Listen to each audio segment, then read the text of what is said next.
Aujourd'hui, nous allons voir un exercice sur les variations d'une fonction et comment dresser le tableau de variation et aussi comment déterminer le maximum d'une fonction et aussi le minimum. Donc, voici l'exercice, l'énoncé de l'exercice. La fonction f est définie par sa courbe représentative. Première question, préciser l'ensemble de définitions de f. Deuxième question, dresser le tableau de variation de f. Troisième question, quel est le maximum de f et en quel réel est-il atteint? Quatrième question, même question pour le minimum, c'est réel est-il atteint? Donc, avant de corriger cet exercice, on va voir un peu le cours, un résumé de cours. Une fonction est dite strictement croissante. F est une fonction définie sur l'intervalle I de R. F est strictement croissante sur I lorsque pour tout nombre x1 et x2 de I, si x1 est inférieur à x2, alors f de x est inférieur à f de x2. Voilà, x1 est inférieur à x2. Et vous voyez que l'image de x1 est inférieure à l'image de x2. Dans ce cas, on dit que c'est une fonction strictement croissante. Alors, pour la fonction décroissante, f est strictement décroissante sur l'intervalle i lorsque pour tout nombre x1 et x2, si x1 est inférieur à x2, alors f de x1, l'image de x1, est supérieure à l'image de x2. Dans ce cas, on dit que la fonction est strictement décroissante. D'accord? Vous voyez ici quand x augmente, f de x augmente aussi. D'accord?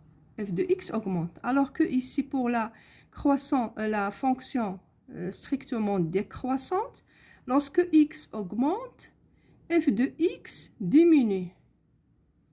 C'est pourquoi on a ici x1 inférieur à x2, alors que les images, on a f de x1 est supérieur à f de x2.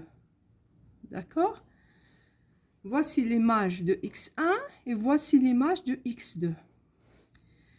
On dit aussi que f est strictement monotone sur l'intervalle i si f est soit strictement croissante sur i, soit strictement décroissante sur i. Dans ce cas, on dit que la fonction est strictement monotone.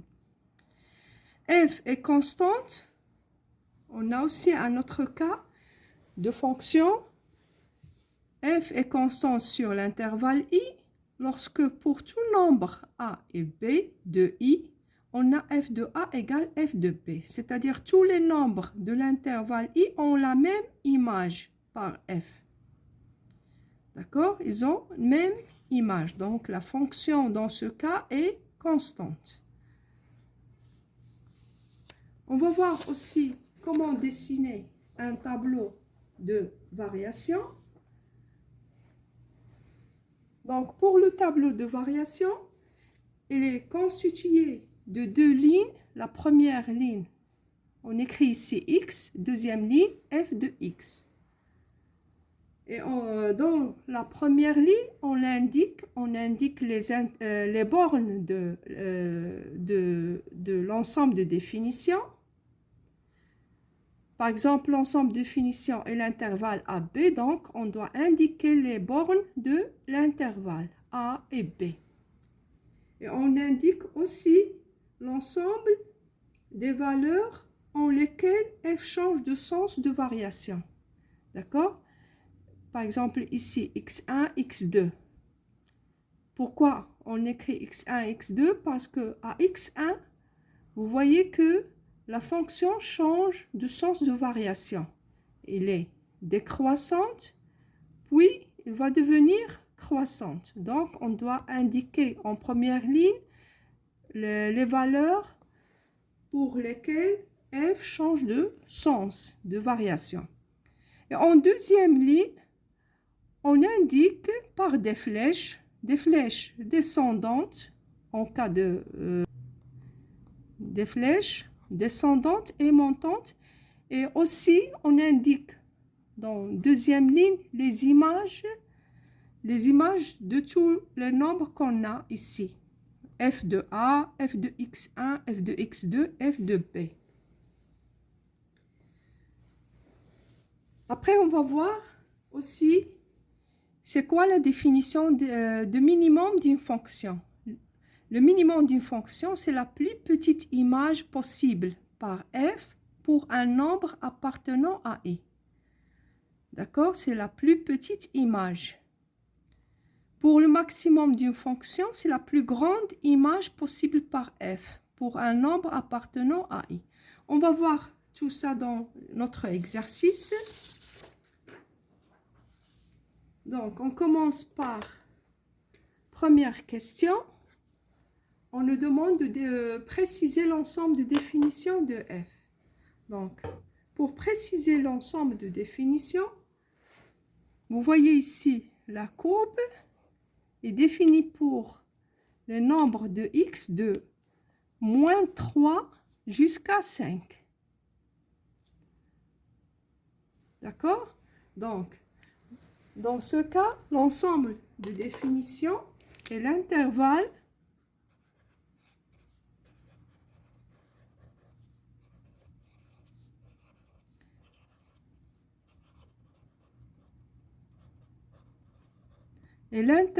moins 3, 5.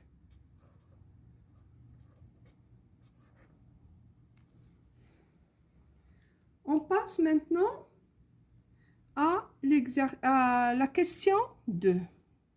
Pour 2, on nous demande de dresser le tableau de variation. Donc, pour dresser le tableau de variation, on a première ligne et deuxième ligne. X, f de x. On a dit, pour la première ligne, on indique d'abord les bornes de l'intervalle de l'ensemble de définition, c'est-à-dire moins 3, 5. La fonction est définie sur l'intervalle moins 3, 5.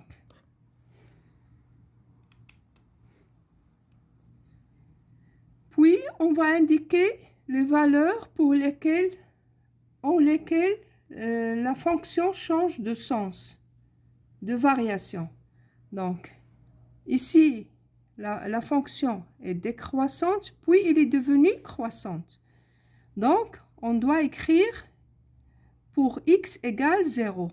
Pour x égale 0, on a un changement de sens de variation.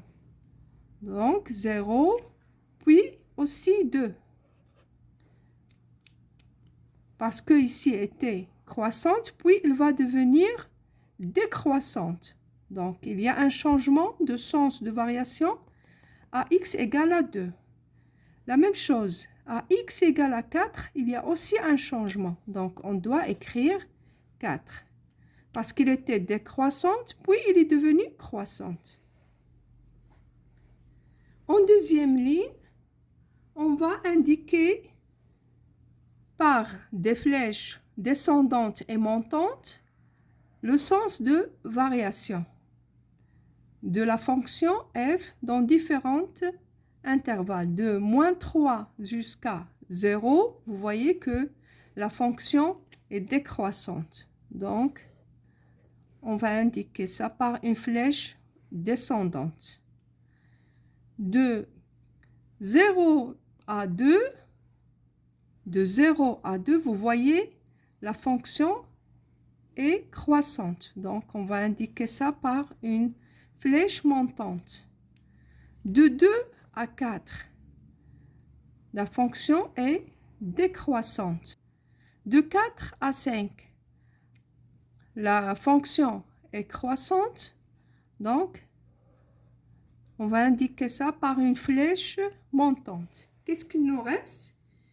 Il nous reste les images. Quelle est l'image de moins 3? C'est l'image de moins 3C. C'est 1. Donc, on indique l'image de moins 3. 1. Quelle est l'image de 0? C'est moins 1.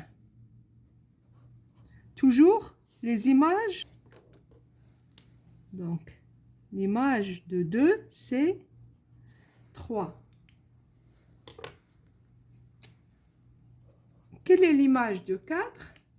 L'image de 4, c'est moins 2. Donc, on écrit moins 2. Voilà le tableau de variation de la fonction f. Troisième question, on nous demande de déterminer le maximum de f. Donc, le maximum de f, c'est l'ordonnée la plus grande possible des points de la courbe. D'accord? D'après la courbe, quelle est la plus grande ordonnée qu'on a? C'est 3. Ou bien, à partir du tableau de variation, vous voyez ici les images 1, moins 1, 3 et moins 2. Quelle est l'image la plus grande? C'est 3. Ou bien à partir de la courbe. Donc, le maximum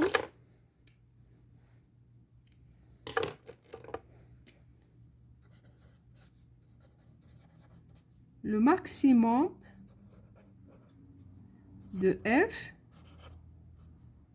est 3. D'accord? On nous demande en quel réel est-il atteint? Il est atteint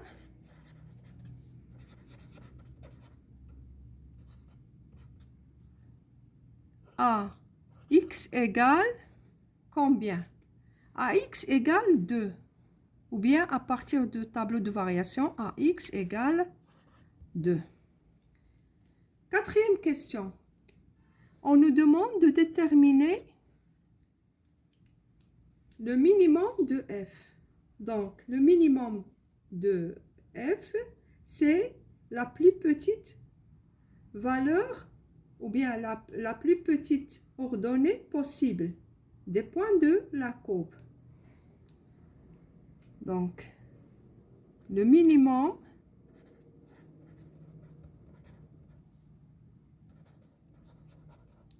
de f est,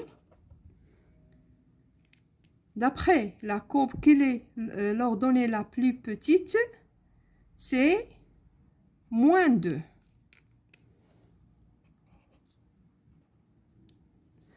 Donc, on écrit le minimum de f est moins 2. Elle est atteinte à quelle valeur de x? Donc, on écrit, il est atteint à x égale combien? À x égale 4.